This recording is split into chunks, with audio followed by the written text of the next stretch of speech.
ہزار داستان جس کے مصنف انور علی گی ہیں، اس کا حصہ 4 آپ کی خدمت میں پیش ہے۔ اگر آپ کو ہماری ناول پسند آ رہے ہوں تو پلیز ہمارا چینل ضرور سبسکرائب کیجیے گا۔ راجہ سائیں، روشن رائے کی بہو اس وقت میرے گھر میں بیٹھی ہے۔ حاکم علی نے دھماکہ کیا۔ ہیں؟ راجہ سلیم فوراً سیدھا ہو کر بیٹھ گیا۔ بہو؟ ماسٹر تیرا مطلب ہے کمال رائے کی بیوی؟ ہاں سائیں، آپ ٹھیک سمجھے۔ ارے ماسٹر، تو خیر تو واقعی بڑی زبردست خبر لایا ہے اور خطرناک بھی ہے۔ بھائی تو ہمارے انعام کا مستحق ٹھہرا۔ ہم تو تجھے نرا ماسٹر ہی سمجھتے تھے، پر تو بڑے کام کا آدمی نکلا۔ بابا پھر پوری بات بتا، کمال رائے کی بیوی کنگن پور اور وہ بھی تیرے گھر کیسے پہنچی؟ حاکم علی نے بلا کم و کاست وہ سب کچھ دہرا دیا جو ماروی نے اس کی ماں کو بتایا تھا۔ بابا یہ بات تو کچھ سمجھ میں نہیں آئی، آخر روشن رائے نے اپنی بہو کو اونٹ پر بٹھا کر صحرا میں کس طرح ہانک دیا، اور سب سے حیرت کی بات یہ ہے کہ وہ اونٹ کنگن پور کیسے آ گیا، وہ بھی تیرے دروازے کے آگے۔ راجہ سلیم نے اپنا دماغ لڑایا۔ راجہ سائیں، وہ میرا اونٹ ہے، میں نے 15 دن پہلے فروخت کیا تھا۔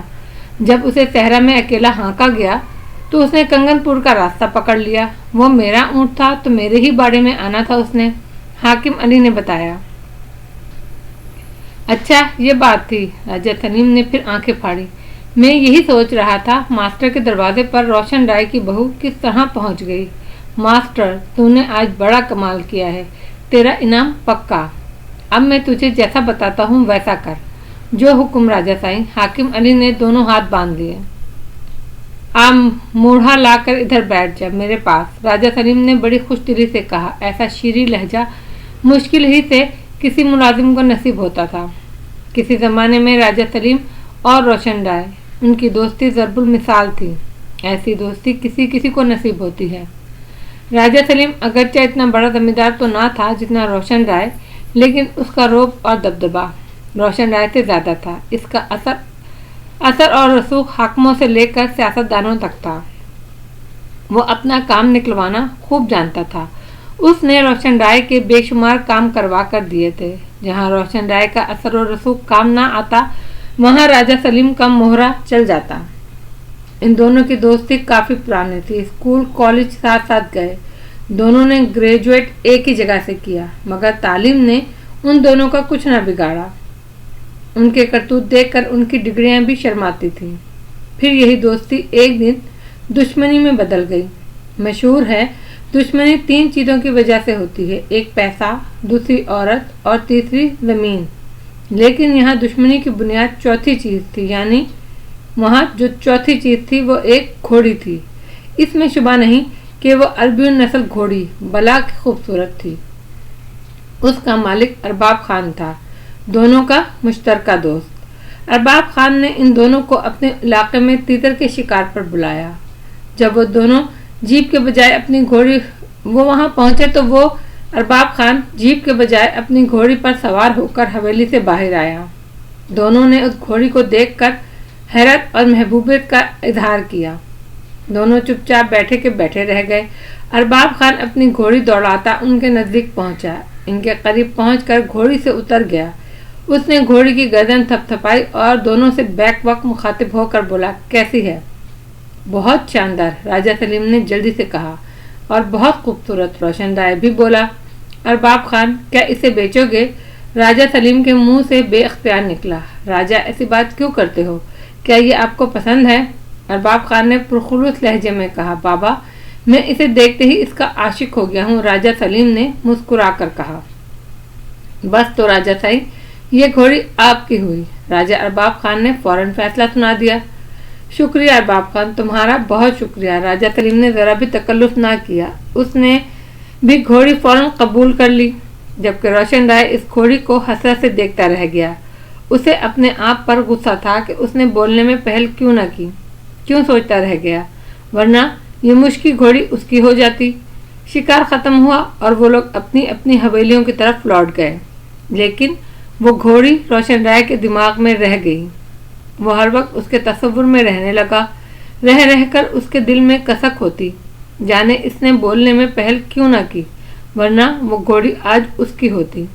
پھر یہ قلق بڑھتا گیا، اس کے دل میں کانٹا چبھ گیا۔ بتیرا اس نے چاہا کہ اس گھوڑی کا خیال اس کے دل سے نکل جائے، لیکن جوں جوں وہ اسے دل سے دور کرنے کی کوشش کرتا توں وہ اس کے دل میں آ بستی۔ بالآخر اس آگ نے ایک سنگین صورت اختیار کر لی اور روشن رائے وہ کرنے پر تل آیا جو کبھی کسی نے نہ کیا ہوگا۔ ایک دن اس نے رولی کو اپنے بیڈ روم میں طلب کیا۔ اس طلبی پر رولی فوراً کھٹک گیا۔ اسے اندازہ ہو گیا کہ کوئی سنگین معاملہ ہے۔ جی مالک، حکم۔ رولی روشن رائے کے سامنے سر جھکا کر کھڑا ہو گیا۔ رولی، راجہ سلیم کے پاس چند دن پہلے ایک مشکی گھوڑی آئی ہے، اس کو ٹھکانے لگانا ہے۔ روشن رائے نے اپنا مسئلہ بیان کیا۔ مالک، اگر میں نے سننے میں کوئی غلطی نہیں کی ہے تو آپ کا مطلب ہے اس گھوڑی کو مارنا ہے۔ رولی دراصل روشن رائے کی بات سن کر چکرا گیا تھا۔ کسی گھوڑی کا قتل، اور وہ بھی جو کسی دوست کی ملکیت ہو، ایسی گھوڑی کی موت بھلا کیا معنی رکھتی تھی؟ مالک، اسے موت کے گھاٹ اتارنے کے بجائے اسے وہاں سے نکال کر کیوں نہ لے آؤں؟ رولی نے ہمت کر کے پوچھا۔ بے وقوف، ہم اسے کہاں چھپا کر رکھیں گے؟ وہ چھپا کر رکھنے کی چیز تھوڑی ہے۔ مالک، اگر آپ کا اس پر دل آ گیا ہے تو راجہ سلیم سے لے لیں۔ رولی نے ہمت کر کے پھر ایک اس نے تو خود ارباب خان سے تحفتاً قبول کی ہے بابا، ہم اس سے کیسے مانگ سکتے ہیں بھلا؟ یہ کوئی اچھی بات تو نہیں ہے نا؟ روشن رائے نے جواب دیا۔ اچھا مالک۔ رولی کے چہرے پر تذبذب بہرحال موجود تھا، وہ اس مسئلے کو سمجھ نہیں پایا تھا۔ دیکھو بابا، بات یہ ہے کہ جو چیز ہمیں پسند آ جائے اسے ہم کسی اور کے پاس رہنے نہیں دیتے، اس لیے مجبوری ہے۔ تم ہماری مجبوری کو سمجھو بابا۔ ٹھیک ہے مالک، میں اب سمجھ گیا۔ آپ بے فکر ہو جائیں، مجھے 2 دن دے دیں، میں 2 دن میں اس کی گردن اڑا دوں گا۔ رولی نے مہلت مانگی۔ بابا، میں 3 دن دینے کو تیار ہوں، روشن رائے خوش دلی سے بولا، پر ایک بات یاد رکھنا، تم میرے خاص آدمی ہو، اس لیے تمہیں یہ خاص کام سونپ رہا ہوں۔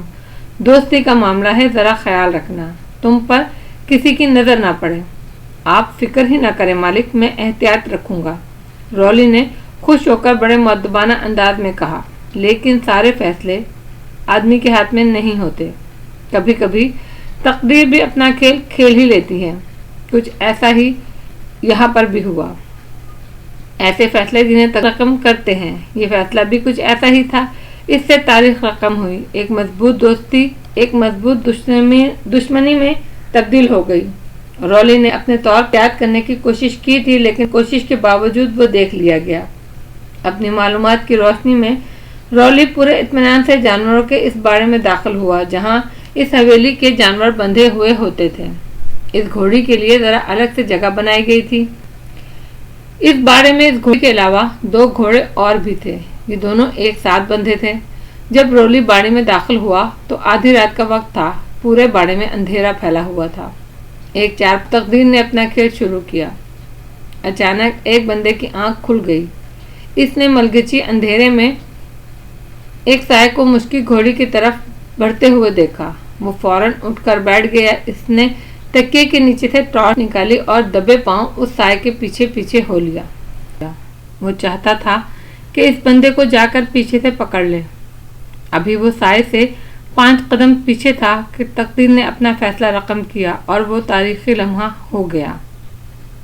رولی نے گھوڑی کے نزدیک ہوتے ہی اپنا ہاتھ بلند کیا اور گھوڑی کے سر کا نشانہ لے کر فائر کر دیا۔ پھر اس نے 2 گولیاں مزید چلائیں تاکہ گھوڑی کی موت یقینی ہو جائے۔ اس کے بعد وہ برق رفتاری سے پلٹا۔ پلٹتے ہی اس کے چہرے پر روشنی پڑی۔ فائر کی آواز سن کر دوسرا بندہ جو چارپائی پر سو رہا تھا تڑپ کر اٹھا۔ اس نے ٹارچ کی روشنی میں ایک چہرہ دیکھا۔ اس چہرے کو وہ اچھی طرح پہچانتا تھا۔ اس نے بار بار روشن رائے کے ساتھ اس بندے کو دیکھا تھا۔ ٹارچ کی روشنی نے جب اس کے چہرے کا راز فاش کر دیا تو رولی نے اس بندے پر گولی چلانے میں ذرا بھی دیر نہ کی۔ گولی کھا کر بندہ تو نیچے گرا اور رولی برق رفتاری سے باڑے سے نکل گیا۔ دوسرے بندے کی ہمت نہ ہوئی کہ وہ اٹھ کر رولی کا پیچھا کرے۔ وہ اپنے ساتھی کا انجام دیکھ چکا تھا، البتہ اسے ابھی یہ معلوم نہیں تھا کہ باڑے میں آنے والی نئی گھوڑی کا بھی کام تمام ہو گیا ہے۔ صبح کی روشنی راجہ سلیم کی حویلی میں تہلکا مچاتی ہوئی داخل ہوئی۔ باڑے کا رکھوالا راجہ سلیم کے سامنے کھڑا تھر تھر کانپ رہا تھا۔ وہ اپنے مالک کو بتا چکا تھا کہ گھوڑی اور اس کے ساتھی کو قتل کرنے والا روشن رائے کا بندہ خاص رولی تھا۔ راجہ سلیم بہت ہی کایا آدمی تھا۔ وہ اس واقعے کو پی گیا۔ اس نے روشن رائے سے کوئی شکوہ کیا اور نہ ہی کسی کو بتایا کہ اس کا بندہ اور گھوڑی مارنے کے واقعے میں روشن رائے کا آدمی ملوث ہے۔ وہ روشن رائے سے اسی پرتپاک انداز سے ملا جس طرح ملتا تھا، لیکن ہاتھ ملاتے ہوئے اس کے ہاتھ میں اب گرم جوشی نہ تھی۔ اس کا ہاتھ ڈھیلا اور سرد تھا۔ راجہ سلیم نے کچھ عرصہ خاموش رہنے کے بعد اپنا ہاتھ دکھایا۔ جتنا عرصہ خاموشی رہی، روشن رائے خوش رہا کہ رولی نے بہت عمدگی سے اس کام کو سر انجام دیا۔ وہ گھوڑی اگر اسے نہیں مل سکی تو اب راجہ سلیم کے پاس بھی نہیں رہی۔ اسے اندازہ نہیں تھا کہ راجہ سلیم کے اندر کیسا طوفان اٹھ رہا ہے۔ ایک دن وہ حویلی کے باغ میں ٹہل رہا تھا کہ اس نے بابو کرنٹ کو بلوا بھیجا۔ 10 منٹ کے بعد بابو کرنٹ راجہ کے سامنے ہاتھ باندھے کھڑا تھا۔ وہ باغ میں ایک بڑی کرسی پر بیٹھ گیا اور اس نے بابو کرنٹ کو اوپر سے نیچے تک بڑے غور سے دیکھا اور پھر بولا، ہاں بھائی بابو کرنٹ، آ گئے تم؟ جی راجہ بھائی، بابو نے مؤدبانہ انداز میں کہا۔ بابا تم یہ بتاؤ، تم نام کے بابو کرنٹ ہو یا واقعی کسی کو کرنٹ مار سکتے ہو؟ راجہ سلیم نے اپنے مخصوص انداز میں آنکھیں پھیلائیں۔ راجہ سائیں آپ حکم کریں، 440 واٹ کا کرنٹ لگے گا۔ اس نے اپنے سینے پر ہاتھ رکھ کر بڑی جانساری سے کہا۔ بابو تمہیں روشن گوٹ جانا ہوگا۔ راجہ سلیم نے حکم صادر کیا۔ جاؤں گا راجہ، آپ حکم تو کریں سائیں۔ میں سر کے بل جاؤں گا، وہ فرما برداری سے بولا۔ آج میں تمہیں ایک راز کی بات بتاتا ہوں، غور سے سن لو۔ وہ جو ہماری گھوڑی اور ایک بندے کو کسی نے قتل کیا تھا، جانتا ہے وہ کون تھا؟ راجہ نے سوال اٹھایا۔ راجہ سائیں اگر اس کا پتہ پڑ جائے تو میں قاتل کو پاتال سے بھی پکڑ لاتا ہوں۔ بابو کرنٹ فوراً بولا، وہ روشن رائے کا بندہ رولی تھا۔ راجہ سلیم نے حقیقت سے اسے آگاہ کیا۔ اچھا راجہ سائیں، حیرت ہے، ایسا کام اس نے کیسے کیا؟ بابا اس میں رولی کا کوئی قصور نہیں، اسے جیسا حکم ملے گا ویسا ہی کرے گا۔ ابھی بابا میں تم کو حکم دوں گا تو تم کرو گے؟ جی راجہ سائیں، جو آپ حکم دیں گے وہی کروں گا۔ اب دیکھو بابو کرنٹ، روشن رائے ہماری پسند کی گھوڑی مروا دیتا ہے تو بابا خون کا بدلہ تو خون ہی ہے نا، راجہ سائیں نے بولا۔ بالکل راجہ سائیں، بالکل آپ ٹھیک بولتے ہیں۔ پھر میری بات غور سے سنو، روشن رائے کے پاس 10-12 گھوڑے ہیں، ان میں سب سے اچھا گھوڑا سفید رنگ کا ہے۔ اس گھوڑے کی پورا سفید ہے مگر روپے برابر کالا نشان ہے۔ اس گھوڑے پر روشن جان دیتا ہے۔ بس اس گھوڑے کو استبل سے نکالنا ہے بابا، کر لو گے یہ کام؟ راجہ سلیم نے اپنی چھوٹی چھوٹی آنکھوں سے اسے گھور کر دیکھا۔ جان پر کھیل کر کروں گا بابو سائیں، بابو کرنٹ نے سچے لہجے میں کہا۔ بس تو بابو کرنٹ، تو کرنٹ کی طرح دوڑ جا، پر ایک بات کا دھیان رکھنا، گولی نہیں چلانی ہے، کلہاڑی چلانی ہے۔ راجہ سائیں میں سمجھا نہیں۔ کوئی بات نہیں بابو، میں تجھے سمجھاتا ہوں کیا کرنا ہے اور کیسے کرنا ہے۔ راجہ سلیم نے اسے اچھی طرح سمجھا دیا کہ کیا کرنا ہے اور کیسے کرنا ہے۔ وہ ایک قیامت کی صبح تھی۔ روشن رائے کو اٹھا کر جب رولی نے اسے اندھوناک خبر سنائی تو روشن رائے کی آنکھوں کے آگے اندھیرا چھا گیا۔ جس گھوڑے میں اس کی جان تھی، اس گھوڑے کی جان نکال لی گئی تھی۔ استبل کے چوکیدار کو باندھ کر سفید گھوڑا نکالا گیا اور حویلی کے گیٹ پر لا کر اس کی گردن تن سے جدا کر دی گئی۔ وہ 3 آدمی تھے۔ یہ واردات کر کے وہ تینوں مختلف سمتوں میں نکل گئے۔ روشن رائے باوجود کوشش کے یہ نہ جان سکا کہ واردات کس نے کی۔ یوں اسے اتنا اندازہ تو ہو ہی گیا تھا کہ اگر اس واردات کے پیچھے ہو سکتا ہے تو وہ راجہ سلیم ہی ہو سکتا ہے، کیونکہ اس نے اس کی مطلبی مشکی گھوڑی قتل کرا دی تھی۔ ابھی تک تو وہ مطمئن تھا کہ راجہ سلیم کو کا پتہ نہیں چل سکا، لیکن اس واردات نے اس کی آنکھیں کھول دیں۔ اب اسے اندازہ ہو گیا کہ کسی طرح راجہ سلیم کو اس کی گھوڑی کے قاتل کا پتہ چل گیا ہے، اسی لیے جوابی کارروائی کے طور پہ اس کا عزیز جان گھوڑا بڑی دلیری سے مروا دیا۔ روشن رائے نے اپنی ساری صلاحیتیں اس کوشش میں صرف کر دیں کہ راجہ سلیم کے خلاف کوئی لولی لنگڑی خبر کوئی سراغ ہاتھ آ جائے، لیکن وہ ناکام رہا۔ بابو کرن نے اپنے دو ساتھیوں کے ساتھ کچھ اس طرح واردات کی تھی کہ کوئی سراغ، کوئی ثبوت نہیں چھوڑا تھا۔ اب دونوں دوستوں کے دلوں میں نفاق کی دیوار کھڑی ہو چکی تھی، لیکن دونوں نے ابھی تک ایک دوسرے کے سامنے اس کا اظہار نہیں کیا۔ ان دونوں کے درمیان دوستی لگ رہی تھی، لیکن یہ اور بات ہے کہ پہلی جیسی گرم جوشی نہ تھی، سرد مہری پڑتی جا رہی تھی۔ دونوں کی دوستی کے درخت کو گرانے میں روشن رائے کا زیادہ ہاتھ تھا، پہل اسی نے کی تھی۔ راجہ سلیم نے ثبوت ہونے کے باوجود روشن رائے سے کوئی گلا شکوہ نہ کیا، لیکن روشن رائے کے پاس کوئی ثبوت نہ ہونے کے باوجود انتقام کی آگ اس کے دل میں بھڑکتی جا رہی تھی۔ کچھ عرصے کے بعد الیکشن آ گئے، اگرچہ دونوں کے حلقے الگ الگ تھے اور اس سے پہلے روشن رائے نے کبھی الیکشن میں حصہ لینے کی کوشش کی نہ تھی، لیکن اس مرتبہ دونوں نے ہی اپنے حلقوں سے الیکشن لڑنے کی ٹھان لی۔ انہوں نے اپنی اپنی پارٹیوں سے ٹکٹ حاصل کر لیے اور الیکشن کی گہما گہمی شروع ہوئی۔ دونوں نے جلسے جلوس کرنے شروع کر دیے، دونوں نے ایک دوسرے کے خلاف بولنا شروع کیا۔ روشن رائے کی کوشش تھی جہاں راجہ سلیم جلسہ کرے وہیں اس کا بھی جلسہ ہو۔ نتیجہ ایک دوسرے کے جلسے درم برہم ہونے لگے، اور ایک وقت ایسا آیا کہ دونوں دوست ایک دوسرے کے سامنے کھل کر مقابل آ گئے۔ دوستی اندر ہی اندر دشمنی میں بدلی اور پھر یہ سیاسی رنگ اختیار کر گئی۔ پھر وہ وقت آیا کہ دونوں امیدواروں نے ایک ہی دن، ایک ہی جگہ، ایک ہی وقت میں جلسے کا اعلان کر دیا۔ دونوں یہ بات اچھی طرح جانتے تھے کہ اس اعلان کا نتیجہ کیا نکلے گا۔ ظاہر ہے جب ایسا ہوگا تو کیا حشر ہوگا۔ دونوں کے کارکنانوں نے اپنا اپنا اسٹیج تعمیر کرانے کی کوشش شروع کی۔ ہنگامہ، خون خرابہ ہوا۔ دونوں امیدوار جب میدان حشر میں پہنچے تو اپنا اپنا اعمال نامہ ادھر ادھر اٹھائے پھرے۔ گولیاں چلی، راجہ سلیم کے بازو میں بھی ایک گولی لگی، روشن رائے کو بھی زخم آئے۔ دونوں امیدوار اپنے اپنے زخم چاٹے اپنے اپنے علاقے واپس آ گئے۔ نہ جلسہ ہوا، نہ جلوس۔ اس آپس کی نتیجہ وہی نکلا جو نکلنا چاہیے تھا۔ اس حلقے سے ایک تیسرا امیدوار کامیاب ہو گیا۔ اس شکست نے دونوں کے دلوں میں انتقام کی آگ مزید بھڑکا دی۔ اب دونوں دشمن ایک دوسرے کو نیچے دکھانے کے لیے جو چاہتے کر گزرتے، چھپانے کے بجائے بتا دیتے کہ یہ کام اس نے کیا ہے۔ جب دوستی تھی تو ضرب المثال تھی، اب دشمنی تھی تو وہ بھی ضرب المثال ہو گئی تھی۔ اب دونوں ایک دوسرے کی جان کے دشمن تھے، ایک دوسرے کی عزتوں کے دشمن۔ اسی اثنا میں راجہ سلیم کے بیٹے کی بیوی کو شہر سے ایک ڈاکوؤں کی پارٹی نے اغوا کیا۔ روشن رائے تک جب یہ خبر پہنچی تو اس نے راجہ سلیم کی بہو کو ڈاکوؤں کے سردار سے تھوڑا بہت طے کر لیا اور پھر اس کی لاش راجہ سلیم کی حویلی بھجوا دی۔ راجہ سلیم تڑپ کر رہ گیا۔ راجہ سلیم اب کسی موقع کی تلاش میں تھا۔ موقع خود بخود اس کے پاس۔ ماروی کی زبانی جو کچھ معلوم ہوا اس سے ظاہر ہوتا تھا کہ روشن رائے کے نزدیک اپنی بہو کی کوئی اہمیت نہیں رہی۔ اس نے خود ہی اسے دربدر کر دیا تھا، لیکن تھی تو وہ اس کی بہو، اس کے اکلوتے بیٹے کمال رائے کی بیوی۔ اس نے ماسٹر حاکم کو حکم دیا اور شاباش دی اور انعام دے کر رخصت کر دیا۔ چند ہدایتوں کے بعد اپنی حکمت عملی تیار کرنے لگا۔